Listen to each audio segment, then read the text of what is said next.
বনকৰা যুৱতীক প্ৰথমে যৌন নিৰ্যাতন, তাৰ পাছত হত্যা কৰি আত্মহত্যাৰ ৰূপ দিয়াৰ নিকৃষ্ট প্ৰচেষ্টা।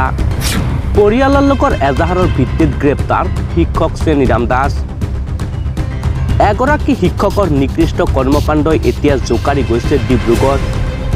নিজৰ ঘৰত এগৰাকী কিশোৰীক বনকৰা কৰ্মী হিচাপে ৰাখি প্ৰথমে যৌন নিৰ্যাতন, তাৰ পাছত হত্যা কৰি আত্মহত্যাৰ ৰূপ দিবলৈ চেষ্টা কৰে এজন লম্পট শিক্ষকে।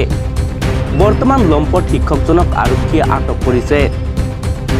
জানিব পৰা মতে নাহৰকটীয়া চাচনি টিংৰাই কৈৱৰ্ত প্ৰাথমিক বিদ্যালয়ৰ সহকাৰী শিক্ষক শ্ৰেণীৰাম দাসে ঘৰত বনকৰা কৰ্মী হিচাপে ৰাখিছিল এগৰাকী কিশোৰীক। শ্ৰেণীৰাম দাসৰ ঘৰত বিগত 7 বছৰ ধৰি কাম কৰাৰ পিছত শেহতীয়াকৈ শিক্ষক শ্ৰেণীৰাম দাসে কিশোৰীগৰাকীৰ ওপৰত চলাইছিল অকথ্য শাৰীৰিক নিৰ্যাতন সহিব নোৱাৰি কিশোৰীগৰাকী নিজা ঘৰলৈ উভতি যোৱাত শ্ৰেণীৰাম দাসে ফোনযোগে ভয় ভাবুকি প্ৰদান কৰিছিল পৰিয়ালটোক। শিক্ষক শ্ৰেণীৰাম দাসৰ ঘৰলৈ উভতি যোৱা কিশোৰীজনীয়ে বিগত 31 অক্টোবৰ তাৰিখে ৰহস্যজনকভাৱে মৃত্যুক সাৱটি লয়। পৰিয়ালৰ লোকৰ অভিযোগ অনুসৰি শ্ৰেণীৰাম দাসে ঘৰত পত্নী নথকাৰ সুযোগ লৈ উক্ত দিনা নিশা কিশোৰীগৰাকীৰ কোঠালীত প্ৰৱেশ কৰি কিশোৰীগৰাকীৰ ওপৰত অকথ্য শাৰীৰিক আৰু যৌন নিৰ্যাতন চলাইছিল।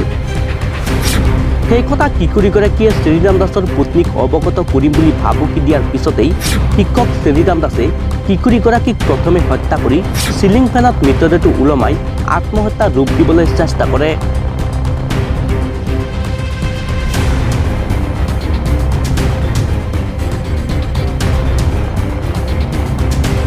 পৰিয়ালৰ লোকৰ এজাহাৰৰ ভিত্তিত টেঙাখাত আৰক্ষীয়ে শিক্ষক শ্ৰেণীৰাম দাসক আটক কৰি গ্ৰেপ্তাৰ কৰে। লম্পট শিক্ষকগৰাকীক কঠোৰ শাস্তিৰ দাবী জনাই অসম চাহ জনজাতীয় ছাত্ৰ সন্থাই, আদিবাসী ছাত্ৰ সন্থাকে ধৰি জনগোষ্ঠীটোৰ কেইবাটাও সংগঠনে কঠোৰ শাস্তিৰ দাবী উপায়ুক্তলৈ পত্ৰ প্ৰেৰণ কৰিছে।